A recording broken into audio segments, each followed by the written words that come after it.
Bonjour à tous. Donc dans cette deuxième vidéo, je vais vous partager l'aspect purement pratique de l'utilisation des huiles essentielles. Donc la première chose, je vais vous parler déjà des différentes marques dont je me sers et qui répondent à certains critères de qualité. Donc dans ces marques, il y a notamment Nature Active, il y a Aromaya. J'ai également des huiles essentielles de chez Pranarum, Pure Essentiel, du Dr Valnet et de chez Phytosun Arome. Donc par rapport à ces huiles essentielles, c'est intéressant parce qu'elles respectent l'ensemble des critères de qualité qui sont notamment l'espèce botanique. On a également des labels. Donc ça peut être soit le label bio, le label HEBBD, c'est-à-dire huile essentielle botaniquement et biochimiquement définie, ou également le label HECT, huile essentielle chémotypée. Dans ces huiles également, donc on a la description de l'organe de producteur et également des principaux composants biochimiques. Donc par rapport aux composants biochimiques, c'est intéressant parce que ça nous permet de comprendre également l'orientation thérapeutique d'un point de vue occidental des différentes huiles essentielles. Par exemple, vous avez des huiles essentielles notamment pour l'eucalyptus qui contiennent principalement de l'eucalyptol et toutes les huiles essentielles qui contiennent de l'eucalyptol vont avoir plutôt un tropisme pour la partie respiratoire. Vous allez avoir également des huiles essentielles qui vont être principalement composées de composants type éther, donc qui vont avoir une action à dire décontractante, spasmolytique, etc. Donc ça permet déjà de comprendre la direction thérapeutique au sens occidental. Une petite précision, vous remarquerez que dans la materia medica que je vous ai fournie, concernant la nature des huiles essentielles en médecine chinoise, je parle principalement de nature plutôt réchauffante ou plutôt rafraîchissante. Alors vous remarquerez que je n'ai pas fait de détails, plutôt chaud, tiède, frais ou froid, pour la simple et bonne raison que par rapport aux huiles essentielles, chacun va y réagir différemment. C'est-à-dire qu'une huile essentielle qui va être, qu'on va qualifier de réchauffante, va être quelque chose de plutôt relatif en fonction de chaque individu. C'est-à-dire que quelque chose qui sera réchauffant chez moi pourra être peut-être très réchauffant et chez une autre personne pourra être moyennement réchauffant. Donc c'est-à-dire que j'ai pas voulu catégoriser de manière systématique en chaud, tiède, froid ou frais, mais j'ai voulu garder un aspect assez ouvert en utilisant les termes réchauffant et rafraîchissant, car comme je vous dis, chacun va y réagir de manière différente. Et c'est ce qu'on retrouve notamment dans le livre d'aromathérapie de Peter Holmes, qui explique notamment cette notion-là, que chaque personne va vibrer différemment l'huile essentielle en fonction de son terrain, de sa constitution. Voilà, ça c'était pour cette partie. Ensuite, j'aimerais bien également vous parler de la manière dont j'applique les huiles essentielles, les différents moyens pratiques que l'on peut utiliser pour faire valoir les huiles essentielles. Donc la première chose, la façon la plus commune et je trouve la plus efficace, c'est celle qui nous fait réagir assez rapidement aux huiles essentielles, ça va être la friction.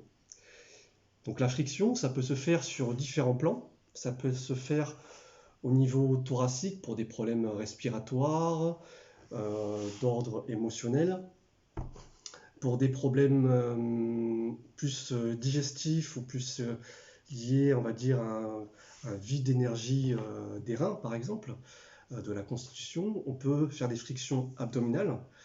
Lorsque l'on veut également soit soulager des douleurs lombaires ou renforcer un peu le yang-chi, On peut travailler également les frictions au niveau lombaire, notamment avec un travail spécifique au niveau de la zone du doumaï, hein, pour activer de manière plus importante l'énergie yang. Donc au niveau de la friction thoracique, ce que je fais en général, je travaille soit sur la ligne du méridien du rein, soit sur la ligne médiane, le long du genmai, le long de cette poutre qui est le sternum, et dans lequel on va permettre de stimuler, d'ouvrir la poitrine. On peut également stimuler le point mou des poumons. Donc il y a différentes manières d'appliquer ça selon les principes de la médecine chinoise. Au niveau abdominal, on peut faire une application ombilicale lorsque l'on veut renforcer le jing, lorsque l'on veut travailler en prévention, renforcer l'énergie des reins, travailler la constitution. On peut travailler des massages rotatifs assez larges. On peut travailler notamment des points comme estomac 25, rate 15. On peut travailler également tous les points de la ligne du genmai dans la région épigastrique. Donc ça peut être le genmai 12, genmai 10. Voilà, à vous de voir en fonction des besoins et de la direction, de l'intention thérapeutique que vous voulez amener. Concernant d'autres applications sur les zones du corps, on a également l'application, par exemple, sur les méridiens au niveau de l'avant-bras. Donc, par exemple, lorsque l'on veut travailler, par exemple, sur le renforcement de l'énergie du poumon. Renforcement de l'énergie du poumon, on peut, par exemple, se servir du point poumon numéro 9, Taiyuan, et faire un massage le long de l'avant-bras sur le méridien du poumon, massage rotatif par exemple, de P9 jusqu'à P5 ou inversement de P5 jusqu'à P9. Voilà. On peut également travailler méridien yin sur méridien yang ou inversement. Par exemple, personnellement, lorsque j'ai envie de booster, d'amener plus de dynamique yang au niveau de l'énergie du poumon, je vais me servir du méridien de l'intestin grêle, du tranchant de la main, de cette partie yang, et travailler sur le méridien du poumon, par exemple. Alors, petite parenthèse, en plus, poumon et intestin grêle ont une relation intéressante, notamment au niveau des transformations des dithron célestes dans la médecine chinoise classique. Lorsque l'on allie le poumon et l'intestin grêle, c'est-à-dire le métal yin et le feu yang, eh bien, on obtient une dynamisation, une transformation de l'énergie eau. Pour avoir plus d'infos par rapport à ce sujet d'ailleurs, vous pouvez soit regarder les travaux d'Abel Glaser ou également dans le livre de maître Zhang Xiongwu, il explique très bien la transformation des dithron célestes. Donc ça c'était la petite parenthèse. Si vous voulez utiliser les huiles essentielles sur des points d'acupuncture spécifiquement, donc je conseille toujours d'apporter une petite dilution, hein, ça évite de provoquer des irritations. C'est quand même mieux, c'est plus confortable pour les patients également pour vous si vous l'appliquez sur vous. Et je conseille d'utiliser une huile essentielle qui sera en résonance avec le point ou le méridien que vous allez utiliser. Ce qui va potentialiser l'effet thérapeutique, l'effet énergétique. Un exemple tout simple, vous souhaitez travailler sur le point poumon numéro 9. Eh bien, vous pouvez utiliser simplement l'huile essentielle d'eucalyptus, que ce soit globulus ou radiata, parce que cette huile essentielle-là a un tropisme pour l'énergie du poumon. D'autant plus qu'elle contient de l'eucalyptol, donc elle va pour les voies respiratoires, et donc ça sera très intéressant. Un exemple. Un autre exemple, l'huile essentielle de lavande, qui a notamment un tropisme pour foie péricarde, également poumon, donc elle va agir sur l'environnement du yin. Donc on peut, pourquoi pas, utiliser l'huile essentielle de lavande le long du méridien du foie, sur la zone entre x3 et x2, par exemple, pour potentialiser l'action. Ça, ce sont des exemples d'applications très très simples et vous pouvez le dupliquer pour un ensemble d'huiles essentielles. Voilà pour la partie, on va dire, application, friction. Et il y a également d'autres moyens d'utilisation qui sont très intéressants, très efficaces en pratique. Notamment, vous avez les inhalations. Donc en termes d'inhalation, vous allez pouvoir faire des inhalations humides ou une inhalation sèche. Pour l'inhalation humide, c'est très simple, hein, la plupart d'entre vous connaissent. On prend un bon récipient d'eau chaude, on met 2-3 gouttes d'huile essentielle, on met le bol, enfin on se met au-dessus du bol, et ensuite on met une grosse serviette par-dessus, et on inhale tout ça pendant 5 à 10 minutes. C'est intéressant parce que ça permet de créer un effet de sudation, d'ouvrir les pores, de libérer un peu la surface lorsque l'on est très encombré, lorsqu'il y a des mucosités, lorsqu'il y a de la lourdeur au niveau de la face. Donc c'est très bien pour libérer, on va dire, le haut du corps, les voies respiratoires. Et lorsque vous faites des inhalations humides, vous pouvez utiliser des huiles essentielles qui marchent très bien, comme le niaouli, l'eucalyptus. Et notamment dans l'eucalyptus, comme je disais, on a par exemple différentes familles. Donc moi je vais vous parler surtout de l'eucalyptus globulus et l'eucalyptus radiata. Et ces deux-là, rien que d'un point de vue occidental, elles ont deux directions différentes. Donc si vous voulez par exemple avoir un impact plus pour les voies respiratoires hautes, on peut plutôt utiliser l'eucalyptus radiata, qui en plus aura une saveur piquante qui va permettre de mobiliser un peu le chi et dissiper l'humidité, les mucosités. Ou alors, si on veut avoir une action plus sur les voies respiratoires basses, sur les bronches, on pourra utiliser l'eucalyptus globulus, qui également a une saveur piquante. Donc quand vous faites ces inhalations, vous pouvez choisir en fonction, par exemple, de la direction que vous voulez donner. Également, concernant l'inhalation, ce que je voulais dire, lorsque vous utilisez soit l'eucalyptus ou soit, que ce soit radiata ou globulus, lorsque vous faites l'inhalation, pardon, vous pouvez soit inspirer par le nez ou soit inspirer par la bouche. Vous pouvez alterner les deux pour pouvoir faire rentrer la vapeur d'eau à différents niveaux des voies respiratoires. Ça, c'est une chose. Ensuite, vous avez également l'inhalation sèche, que j'apprécie beaucoup parce que c'est quelque chose que vous pouvez transporter n'importe où, c'est vraiment très pratique. Et pour ça, il vous suffit juste d'avoir un pot en verre. Et dans ce pot en verre, vous allez mettre un petit fond de sel, 2-3 cm de sel fin ou de gros sel. Et ensuite, vous allez pouvoir faire des petits mélanges d'huile essentielle. Donc soit vous mettez une huile essentielle unique, ou soit vous pouvez mettre jusqu'à 2-3 huiles essentielles pour apporter une direction, une trame particulière. Là, pour le mélange que j'ai mis lavande vraie et petit grain bigarade.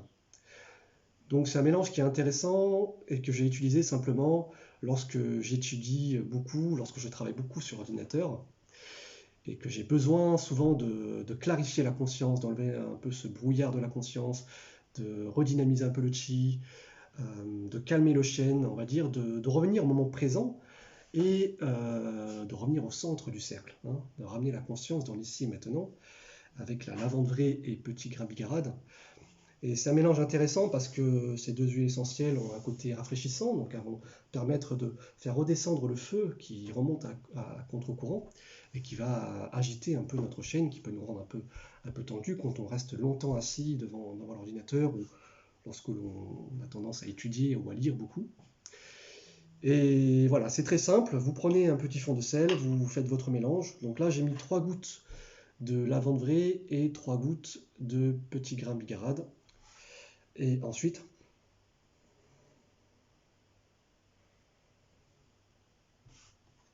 au besoin, vous allez inhaler tout ça et vous allez voir que l'action est quasi immédiate. Vous allez ressentir un effet de relaxation, de détente, de quelque chose qui va se diffuser un peu dans le corps. Et en plus, ce sont des huiles essentielles qui vont avoir un tropisme pour le poumon, comme la plupart des huiles essentielles d'ailleurs, qui vont agir sur le niveau wei, au niveau du chi. Voilà. Vous allez sentir cette diffusion du chi, hein, qui est propre à la fonction du poumon, de diffuser le chi, de favoriser la descente, hein, de revenir un peu à soi. Donc très bonne pratique des inhalations sèches pour faire divers mélanges et avec un effet quasi immédiat et très très apaisant pour calmer le chêne. Ensuite, dans les utilisations, il y a une autre pratique que j'affectionne particulièrement, c'est l'utilisation du rhino horn. Alors le rhino horn, c'est pas un dispositif qui est connu forcément par beaucoup de gens. Certains ORL le recommandent de plus en plus par rapport à d'autres produits qu'on trouve en pharmacie, vous savez, les sprays que l'on met dans le nez, qui sont, je trouve, moins efficaces. Le rhino horn, en fait, c'est un dispositif qui permet de laver le nez. Ce dispositif, moi je m'en sers depuis des années en synergie avec les huiles essentielles notamment. Et c'est un dispositif qui est très simple. En fait, c'est un petit récipient bleu en forme de corne avec un petit embout que vous allez pouvoir mettre dans le nez pour faire passer en fait l'eau salée.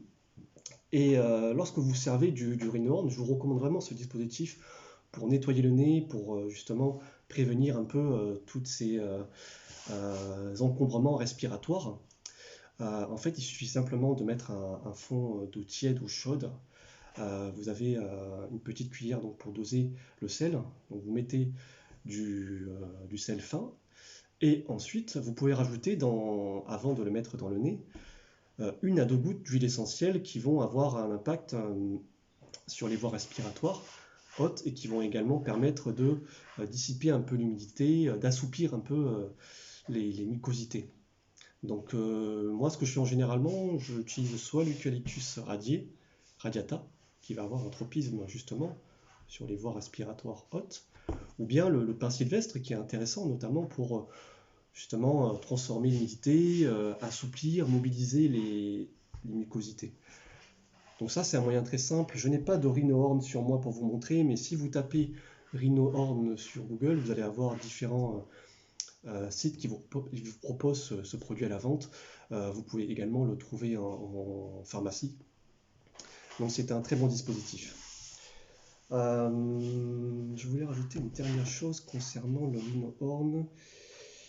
Oui, alors concernant le sel, lorsque vous servez de sel, soit pour les inhalations sèches ou le rhino horn, je vous préconise de favoriser un sel non raffiné. Donc, c'est-à-dire qu'il sera beaucoup plus enrichi en minéraux, un sel beaucoup plus naturel, avec des propriétés énergétiques plus intéressantes, plutôt que du sel que vous trouvez en grande surface, qui sera raffiné, traité, et bon, je pense que c'est pas terrible et c'est beaucoup moins sain. Donc, il vous suffit d'aller dans des échoppes bio et vous trouverez facilement ce sel non raffiné, qui sera beaucoup plus intéressant, hein, au niveau de la santé. Ensuite, vous avez aussi l'utilisation des huiles essentielles par voie interne. Alors, personnellement, dans la pratique, je m'en sers pas beaucoup.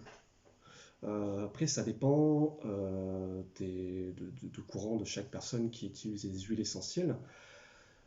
Parce que je trouve que, d'une façon générale, que ce soit chez les enfants, les femmes enceintes également, ou chez l'adulte, la plupart des personnes vont très bien réagir au travail par inhalation ou par friction, comme j'expliquais au début de la vidéo. Parce qu'il y aura notamment cette relation avec les méridiens, il y aura cette relation avec la friction, le massage, qui va interagir avec le pot, la respiration, avec la diffusion du chi. Et il y a également l'aspect olfactif des huiles essentielles, qui va agir sur différents systèmes, sur le système neurologique, endocrinien, qui va avoir un impact sur la psyché, notamment par l'influence des huiles essentielles sur les ondes cérébrales. Donc ces moyens-là, que sont la friction, l'inhalation, ou même les bains, dont je vais vous parler après, sont très efficaces simplement pour agir rapidement sur notre état interne, sur des symptômes. Après, par voie interne, ça peut être intéressant lorsqu'il s'agit de travailler éventuellement sur des problèmes éventuellement plus profonds, ou alors lorsque l'on veut apporter une attention particulière à un instant donné. Par exemple, ce que je fais ponctuellement, c'est une petite astuce que je vous donne. J'utilise de l'huile essentielle de menthe poivrée, par exemple, que je mets une goutte dans une cuillère de miel et je prends ça par voie interne. Dans quel objectif? L'objectif là est simplement de redynamiser fortement, enfin réveiller la conscience et créer un mouvement de changement rapide. Hein, c'est une huile essentielle qui a une note de tête, donc qui est assez volatile, qui est en relation avec l'aspect yang, avec le vent, et elle va créer un mouvement rapide à l'intérieur de nous. Et en plus, elle a une saveur également piquante qui va permettre de bouger le chi, de le dynamiser. Et ça, c'est intéressant de le faire, par exemple, lorsque vous avez un peu ce petit coup de flemme, vous avez la conscience brouillée, le corps un peu lourd, la tête lourde. Vous pouvez faire cette petite astuce, ça peut vous aider. Bien sûr, ne pas en abuser, et notamment chez les personnes qui ont un terrain, on va dire, froid, avec éventuellement des faiblesses de la rate. C'est voilà, à ne pas abuser ponctuellement, ça peut être bien. Voilà. Alors après, si vous voulez utiliser les huiles essentielles, moi je vous les déconseille chez les femmes enceintes et chez les enfants, chez qui l'inhalation et la friction peut largement être suffisant. Si toutefois vous vous en servez par voie interne, vous devez, limiter entre 3 à 6 gouttes par jour, c'est-à-dire juste faire 3 prises par jour, c'est largement suffisant pour obtenir un effet thérapeutique. Et bien sûr, le dosage va également dépendre de la composition biochimique de l'huile essentielle. Par exemple, des huiles essentielles qui seront plutôt enrichies en cétone ou en phénol. Je vous conseille justement de bien respecter les doses, de ne pas dépasser, on va dire, 6 gouttes par jour, parce que elles sont non seulement irritantes pour les muqueuses, et elles ont également un effet neurotoxique et hépatotoxique lorsqu'elles sont utilisées à haute dose. Voilà.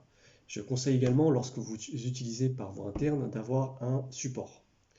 Avoir un support pour les raisons que j'ai citées, pour éviter l'irritation des muqueuses, premièrement. Et deuxièmement, si vous ne prenez pas de support, vous n'allez pas donner de direction à l'huile essentielle. L'huile essentielle n'aura pas de chemin pour agir énergétiquement et physiologiquement. Donc il lui faut quelque chose, de la matière.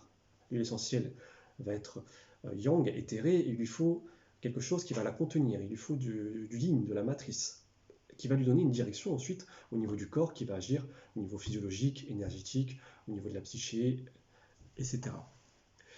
Donc le support, ça peut être, comme je disais, du miel, ça peut être un morceau de sucre, ça peut être du lait végétal, par exemple, ça peut être de l'aloe vera, un jus de citron, ou d'autres formes de support, comme une huile végétale, qui pourra limiter notamment l'irritation des muqueuses de certaines huiles essentielles, ou également atténuer certains effets de l'huile essentielle, ou alors potentialiser l'effet d'une huile essentielle. Donc important, lorsque vous prenez par voie interne, d'avoir ce support pour donner la direction et également préserver votre corps et optimiser les effets thérapeutiques. Voilà concernant les différents moyens d'utilisation. Oui, il y avait aussi notamment l'utilisation dans le bain. L'utilisation dans le bain, c'est très simple. Tout ce que je vous recommande, c'est de mettre vos huiles essentielles dans une coupe de sel avant de mettre dans le bain. Parce que si vous mettez directement vos gouttes d'huile essentielle dans le bain, elles vont avoir tendance à remonter à la surface puisqu'elles sont beaucoup moins denses. Et du coup, elles ne vont pas forcément agir sur toute la partie du corps qui va être immergée dans l'eau. Et en plus, il suffit que certaines huiles essentielles soient un peu irritantes pour vous. Et là, vous allez forcément le ressentir. Donc, je conseille, avant de mettre les huiles essentielles dans le bain, de prendre une petite coupe de sel. Vous mettez 2-3 gouttes dans la coupe de sel. Et ensuite, vous diffusez dans le bain. Ça va vous permettre de mieux diffuser l'huile essentielle et également de profiter des propriétés minérales du sel, hein, sur la peau, notamment éventuellement sur la régulation du pH au niveau de la peau. Voilà, là c'est bon pour la partie utilisation des huiles essentielles. Ensuite, concernant les types de flacons que vous pouvez utiliser. Donc personnellement, moi j'utilise deux types de flacons. Soit j'ai ce type de flacon qu'on utilise, enfin qu'on trouve en pharmacie. Et ces flacons-là sont pas mal pour deux choses. Non seulement vous avez un embout avec un compte-gouttes, donc c'est intéressant lorsque vous voulez faire des mélanges d'huile essentielle pour l'inhalation ou pour vos bains par exemple. Vous pouvez le faire à partir de ce type de flacon. Si vous ne souhaitez pas faire au compte-gouttes et que vous voulez faire des dilutions dans de l'huile végétale, simplement vous retirez ce compte-gouttes. Et alors je vais vous montrer, on va y arriver. Hop. Vous retirez le compte-gouttes, vous faites votre mélange d'huile essentielle, vous remplissez et après vous vous en servez, vous mettez dans le creux de la main et vous appliquez dans les zones que vous souhaitez. Donc ça c'est le premier type de flacon qui sont pas mal et ça permet de bien préserver les huiles essentielles et vos mélanges. Et le deuxième type de flacon qui est, on va dire, également très pratique, c'est avec la fameuse pipette. Donc la pipette c'est pas mal parce que ça vous permet donc de mettre plus au compte-gouttes, d'être un peu plus précis que ce premier type de flacon. Et également, vous allez pouvoir appliquer, on va dire, par exemple, le long d'un méridien de manière plus précise. Là, par exemple, si je veux appliquer, vous voyez, le long du méridien du poumon, hop, j'applique le long, comme ceci. J'ai ma ligne droite d'huile essentielle, et après, je fais le massage rotatif le long du méridien. Voilà. À vous après de trouver le rythme en fonction de l'effet que vous recherchez.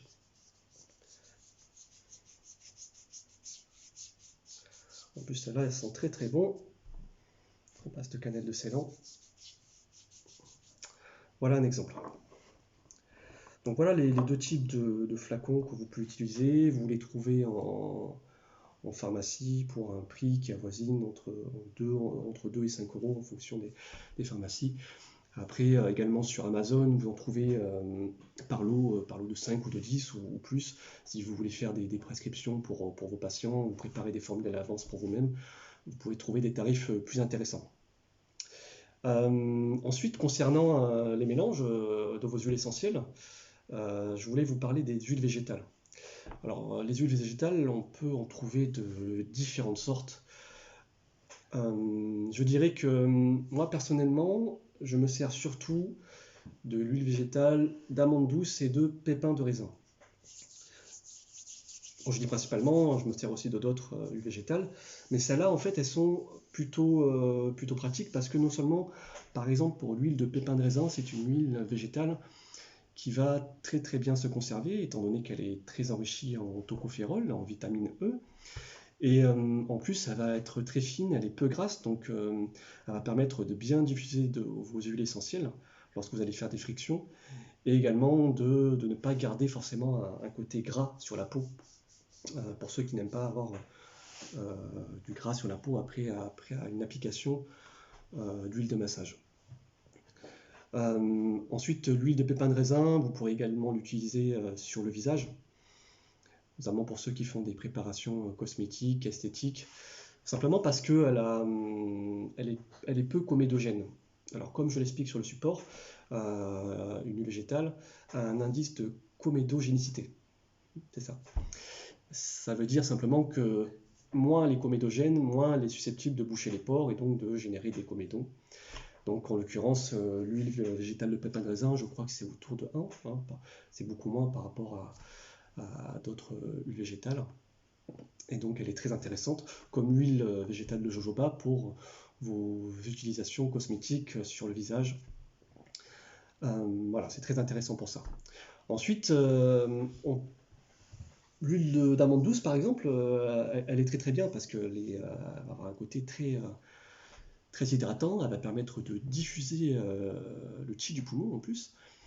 Donc elle va éventuellement potentialiser la diffusion et l'action de vos huiles essentielles. Et donc c'est une huile végétale qui est très intéressante. Notamment lorsque vous faites vos formules, vous pouvez également potentialiser l'action des huiles essentielles en rajoutant une huile végétale qui va soit compléter ou potentialiser l'action de votre formule. Par exemple, vous voulez faire une formule pour la respiration, pour tonifier le qi du poumon, libérer la poitrine.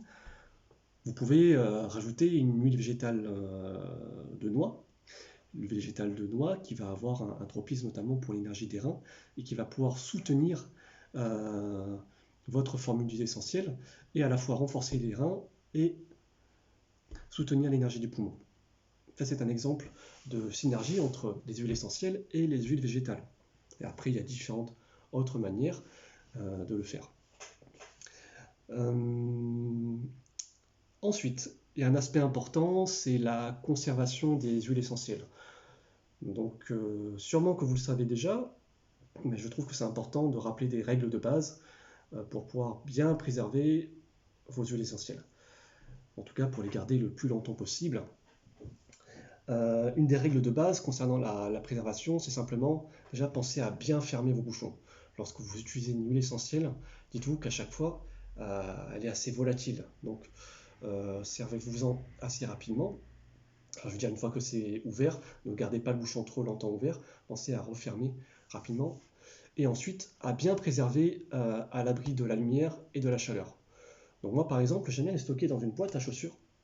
Je réutilise des boîtes à chaussures pour stocker les huiles essentielles. Ça permet vraiment de préserver de l'humidité, de la chaleur, de la lumière, et également de facilement les transporter. Donc il y a ce côté aussi pratique. Ensuite, conserver également les huiles essentielles debout, à la verticale. Éviter de les mettre couchées parce que l'huile essentielle va être en contact avec le bouchon. Et à terme, ça peut provoquer une petite de la résine autour du bouton et du bouchon, pardon, et ça peut dénaturer un peu l'huile essentielle. Donc voilà les règles de base, à l'abri de la lumière, de la chaleur, bien refermer vos bouchons et stocker à la verticale. Et avec ça, vous aurez des huiles essentielles très très bien préservées. Ensuite, je voulais parler de l'influence psycho-émotionnelle des huiles essentielles. Alors, les huiles essentielles, pour la plupart, enfin, oui, toutes les huiles essentielles sont obtenues par distillation à la vapeur d'eau, hormis les essences, comme la famille des citrus, qui sont obtenues par expression, donc c'est-à-dire qu'elles sont pressées et on obtient l'huile essentielle. J'explique tout cela dans le PDF.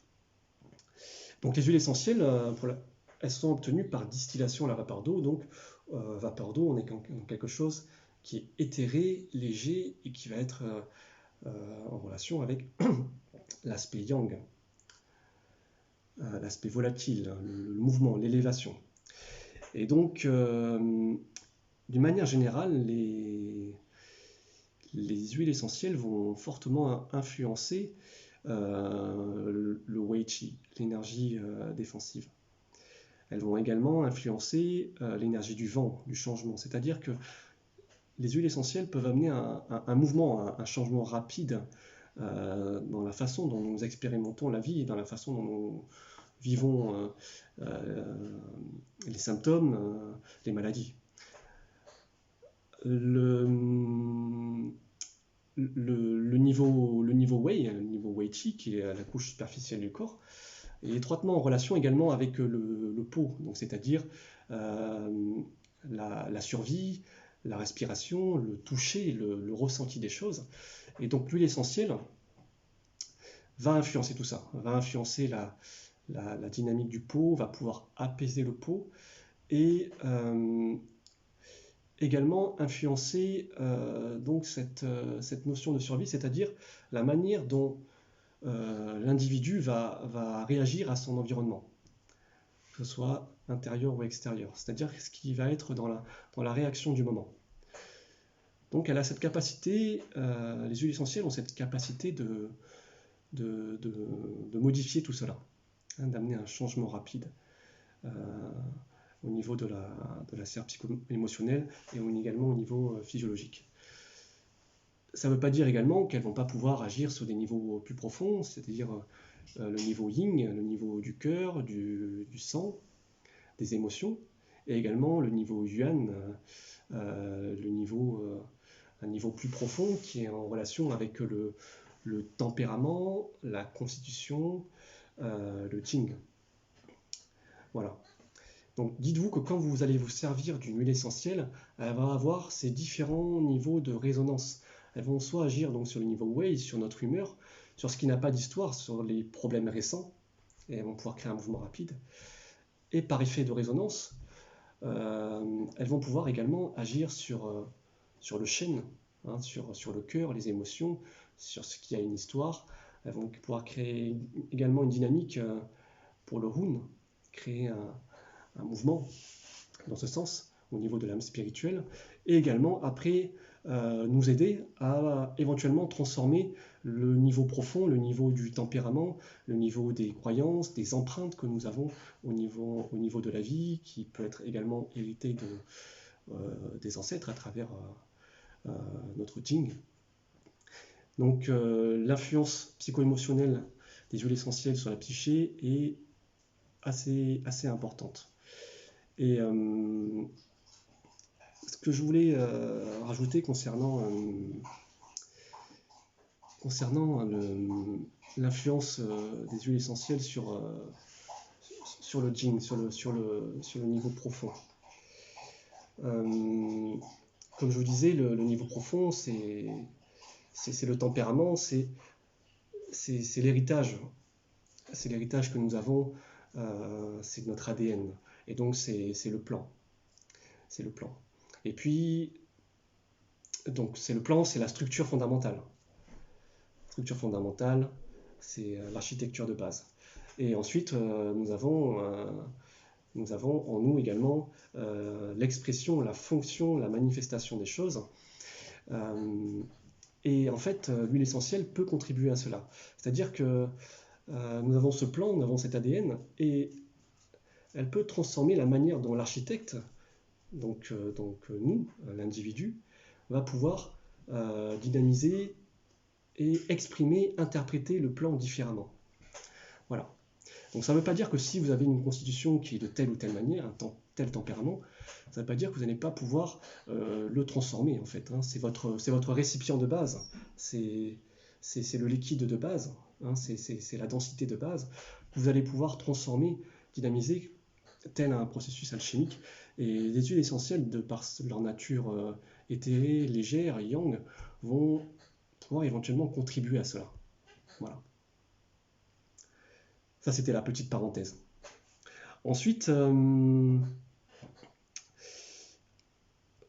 comment les huiles essentielles, d'un point de vue purement pratique, agissent sur la psyché? Quelle explication, on va dire, entre guillemets, scientifique on peut apporter? Comme je le disais tout à l'heure, il y a cette relation avec l'olfactif. C'est-à-dire que la vibration moléculaire générée par les huiles essentielles qui va être captée par le nez, par les cellules olfactives, vont ensuite se transmettre à notre système nerveux, donc vont l'influencer, vont influencer le côté neurologique, et vont également influencer la production d'hormones, donc agir sur le système également endocrinien. Donc de cette manière-là, ça va pouvoir également influencer la psyché. Et également la deuxième chose, c'est l'influence sur les ondes cérébrales. Donc, nous avons différents types d'ondes cérébrales. Par exemple, nous avons des ondes cérébrales de type bêta qui nous servent à la concentration, au travail, aux activités intellectuelles.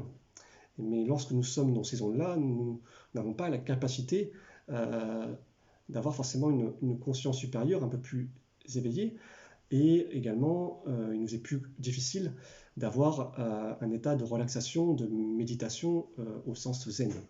Et donc, l'utilisation des huiles essentielles, notamment par inhalation sèche, peut amener une modification rapide en fait de ces ondes cérébrales. C'est-à-dire que vous allez voir que très rapidement, votre conscience, votre perception va changer, et en fait ce changement de perception est simplement aussi lié à ce changement d'onde cérébrale qui va éventuellement passer du bêta, de la concentration, du focus, voilà, de l'activité purement intellectuelle, à un côté plus alpha, relaxation, méditatif et apaisant. C'est une explication. Ensuite, voilà, on arrive vers la fin de la vidéo. Je vois que nous sommes déjà à 40 minutes. J'aimerais vous partager une dernière chose qui est strictement personnelle, que je fais lorsque je fais des formules d'huile essentielle. Alors, lorsque je fais des formules d'huile essentielle, j'aime bien rajouter, on va dire, une information énergétique différente. J'aime bien les potentialiser différemment. Et pour cela, je me sers du son, notamment à travers le bol tibétain. Et par exemple, lorsque j'ai fini ma formule, tout d'abord, à savoir que lorsque vous faites une formule, petite parenthèse, c'est important de laisser reposer plusieurs heures. Donc ça peut être une moyenne de 4 heures ou plus pour laisser le mélange se faire et on va dire laisser l'alchimie énergétique se faire au niveau de votre mélange. Revenons au son. Lorsque je fais les formules, donc, je pose mon huile essentielle, la formule d'huile essentielle comme ceci, et je prends le bol tibétain et je pratique quelques sons de cloche pour, on va dire une vibration supplémentaire pour potentialiser l'action de la formule. Alors encore une fois, attention, c'est une perception qui est strictement personnelle, et je vous la partage parce que peut-être que ça peut parler à certains d'entre vous et que ça vous donnera envie de l'appliquer. Après, chacun est libre, vous n'êtes pas obligé de suivre ce genre de pratique. Donc, je pratique quelques sons de cloche, comme ceci.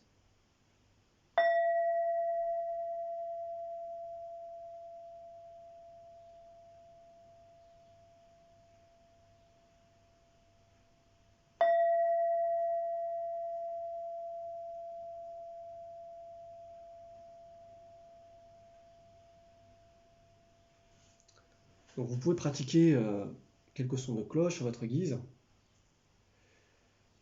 afin d'amener une intention, une direction énergétique supplémentaire à votre formule.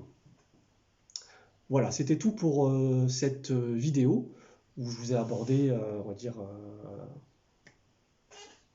de manière générale, l'aspect pratique et la manière dont je percevais l'utilisation des huiles essentielles. Il y aura une troisième vidéo où je vous parlerai de la dilution d'un point de vue pratique. Et en attendant, je vous souhaite une bonne pratique, une bonne découverte.